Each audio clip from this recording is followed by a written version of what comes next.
What's going on, friends? Welcome back to another video. Today we are in a different little setting. I am in the car, but I really wanted to film this video because a lot of you are getting started with homeschooling or revising some things to get started with a new year of homeschooling. So I wanted to check in with you guys, see what other questions you have, and go ahead and answer the questions that I've received over the last few weeks and really dive deep into them so that I can get all my thoughts out about this and maybe help you to work through some of those situations in your homeschooling specifically. So let's get started. If you don't know me already, my name is Lauren. I am a former teacher who is now a homeschooling mom of one in Texas. I absolutely love everything around education in general, and creating is my passion. So I create different resources that make homeschooling and understanding all of the topics and all of the working pieces that go into education and creating a beneficial experience for our kids with homeschooling. So I want to always share my knowledge and kind of what's going on in my mind,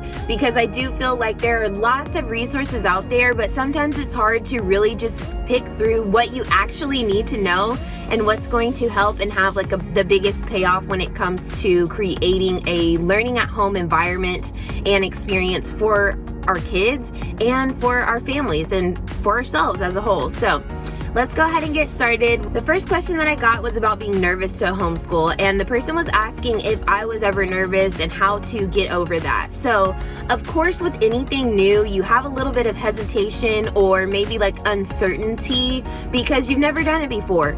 If you're going to like a new event or hanging out with new people or switching things up and venturing out to do something that's different and out of your normal routine, of course you're going to experience a little bit of nervousness, a little bit of hesitance because you've never done it before. So with homeschooling, that's no different. Of course, getting into something different and new is going to come with its challenges and its fair share of uncertainties or things that you have to work through. Even coming from a teaching background and having had like 30 plus kids to myself teaching in a traditional school setting, I was nervous to homeschool because I had never done it before, and it is completely different than traditional schooling. So it's absolutely normal. Find some people that you trust and kind of vibe with.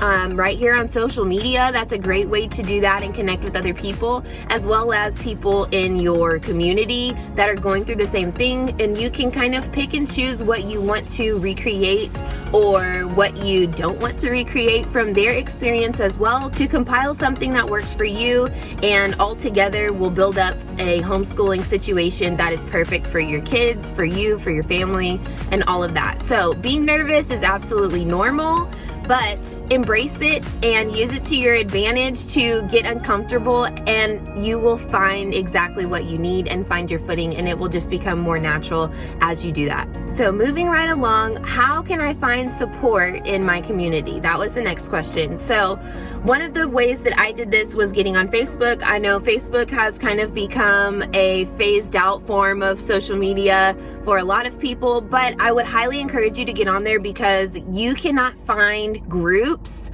on other social media platforms like you can on Facebook that are going to be like really geared toward what you're looking for. There are groups that may be specific to your area or to your city. So I just got on there and searched for my city homeschool moms or homeschooling group or whatever you may be interested in or needs that your kids have, their age or their interests. I know lots of families go do like Lego activities or park meetups or field trips and things like that, and there are specific homeschooling groups for that, and you'll find all the information that you need there.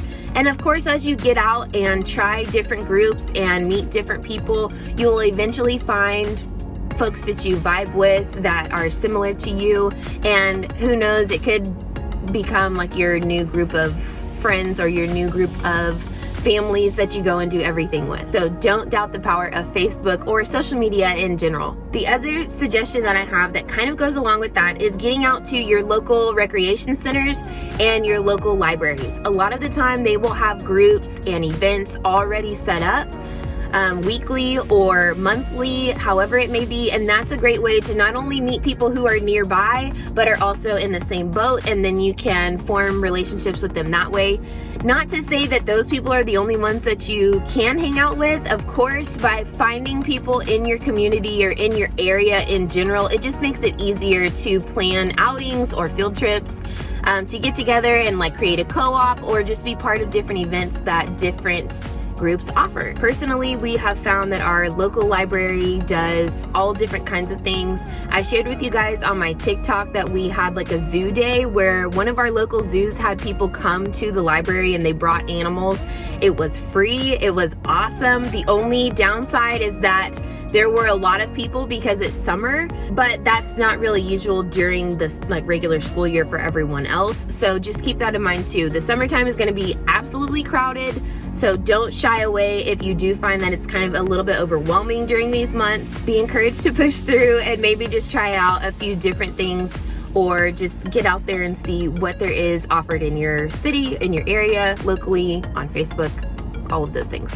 Okay, the next question is, why do you homeschool year-round? So this is a little bit of a personal choice, but also just with the area, it kind of goes hand in hand. So I'll explain a little bit what I mean by that. So like I was saying, in the summertime, of course, all of these events, every single place is going to be super crowded because everyone else is out for school. Parents are taking off, family members are coming to visit, yada, yada, yada. So the water parks, the zoos, the aquariums, the events, everything is absolutely crowded. But during the school year, it's not, because people are back to their regular scheduled programming, their school, their work schedule, all of those things. And so it tends to be a lot less crowded during the regular school year. That is one reason that we chose to homeschool year round. We get to enjoy all of those things and not feel like summer is our only break. When I taught in the regular classroom, I always felt like that. My weekends, I needed to recharge. I didn't want to do anything on the weekends that I didn't have to do, like my errands and stuff. And then the summertime, it felt like the only window that we could just cram a bunch of fun into.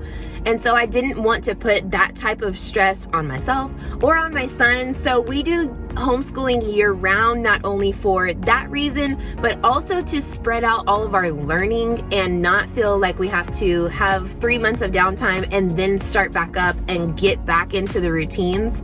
Instead, everything is cohesive. We can take a break when we want to, we can jump back in when we want to, and we don't feel the pressure of having to stop when everyone else has stopped and do what everyone else is doing and try to fit in all of those big crowds. But instead, we can ebb and flow as we please with our learning, with our outings, our field trips, all of those things. And it doesn't have a lot of pressure to start and stop.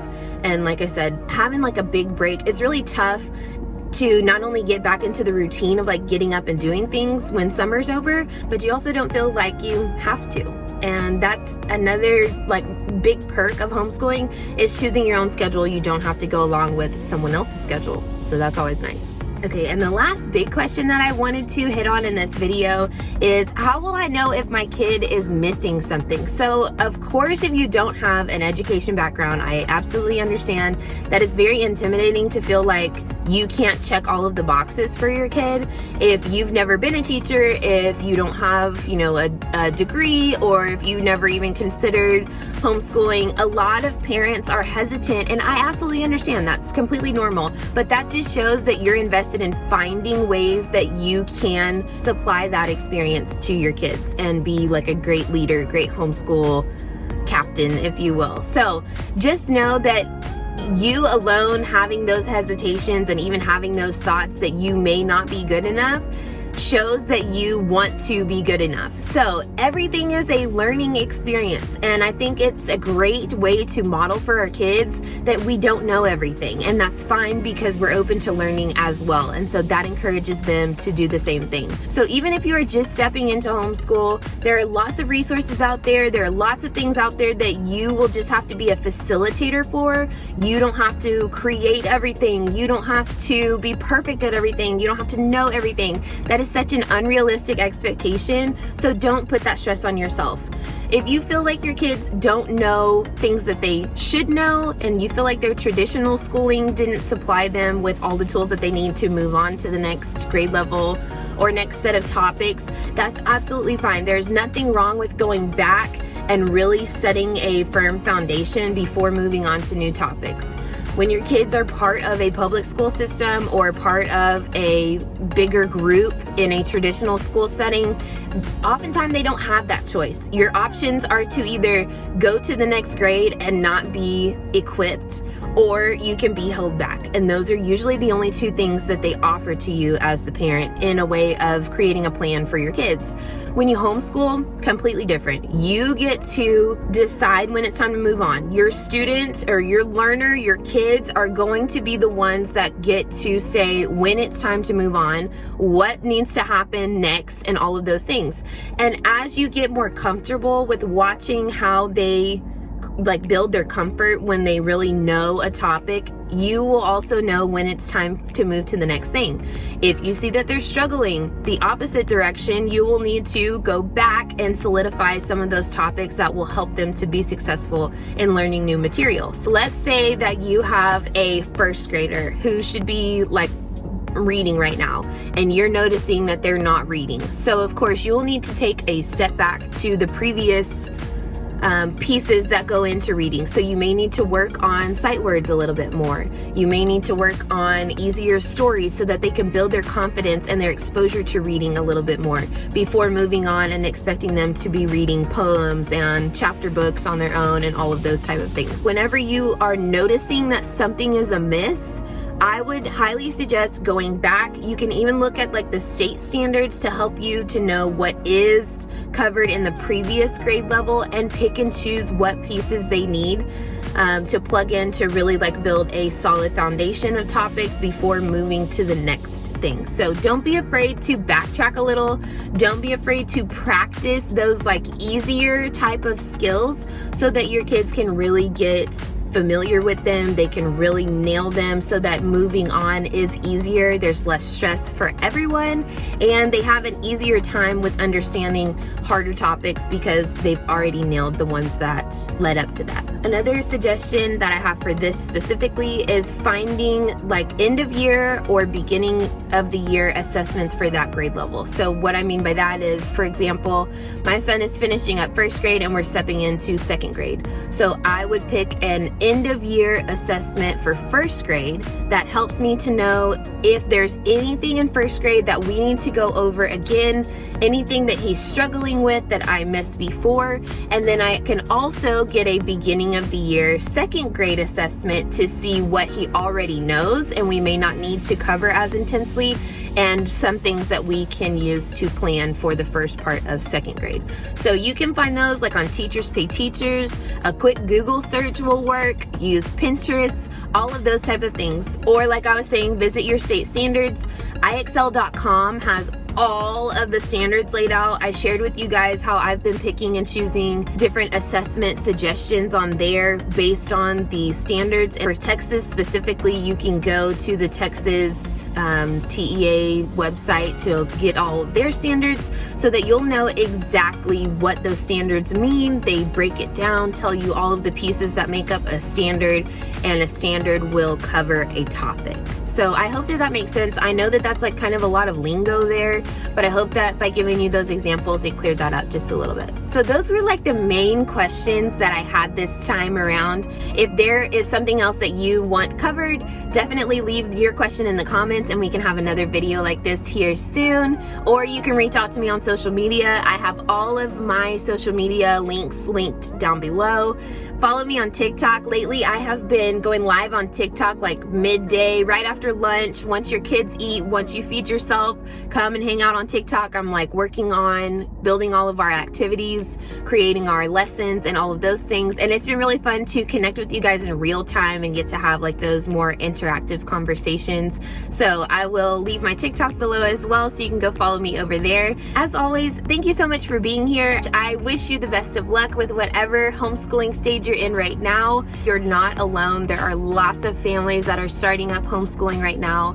And I know that that can bring a lot of resources, a lot of information, and sometimes it feels like there's just too much out there, but you have time. Take it easy. You don't have to set a timeline for yourself. It's going to be a learning experience, so be sure to give yourself and your kids and your families grace during that transition. If you like this video, give it a thumbs up, and if you haven't already, be sure to subscribe, and I will see you in the next one.